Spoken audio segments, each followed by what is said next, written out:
Hey everybody, Paul Turner here with discipleproject.net. Thank you for joining me in this continuing series, the 31 books every youth pastor should read. And today is book number 20, right here, The Danger of Raising Nice Kids by Timothy Smith. And this is a great book for parents. Number one, I totally recommend it for parents. I've recommended it to my parents over the years. But we say, Paul, but I'm a youth pastor. Why would I want to read a parent book? And I don't even have kids. Let me tell you why. Reading this book gives a different perspective on how, not just child raising, but how we, even in a youth group, because many of us raise, students who don't have Christian parents or don't have barely parents in their lives.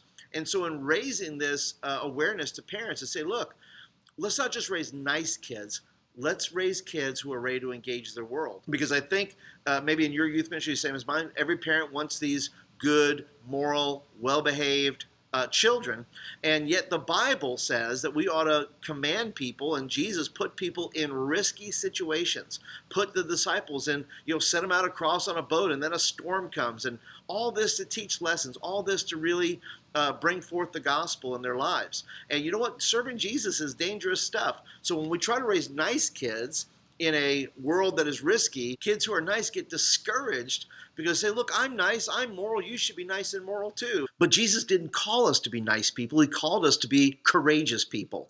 And so when we read books like this, we get a different perspective, not only just child raising, but the kind of students we want to be able to produce. I read a while back that there's a metric that they're looking at in schools called grit. And grit meaning how well a student can stick with a project. What is their stick-to-itiveness? How well do they stick, or do they bail on a project, or do they give up too quickly?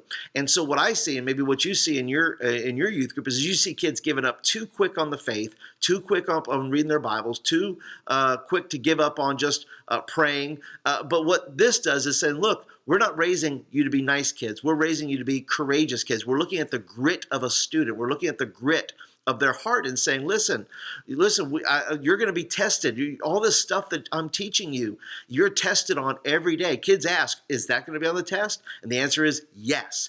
Everything I'm teaching you is going to be on the test. It's called life. And life is going to test you. It's going to test your moral character. It's going to test your convictions. And it's going to test you in the hardest ways possible. And the question is, will we pass that test, or will we simply give up and go back to being nice people? But that is my soapbox for the day. But that's why I think this book is so good, because it teaches us not to just raise nice kids, moral kids, believing kids, but kids who are willing to stick with it, have some grit, and be courageous students as well. But that's it for today, guys. I appreciate you guys hanging out with me for a little while today. If you're brand spanking new to the channel here, thanks for hanging out for a little while. Hope you enjoyed the video. If you want videos like this in your inbox, please hit the subscribe button right here, and videos will come to you in your box as I make them. And if you're a regular, tell me, what do you think? Have you read this book? Do you have thoughts and ideas about how kids are being raised today, and whether or not they have enough stick-to-itiveness in their own hearts and in their own lives, and how can we fix that? So be sure to hit the thumbs up button. Let me know you like the video and you want more of them. And as always, thank you for being a part of this channel. And we'll see you guys tomorrow for book number 21.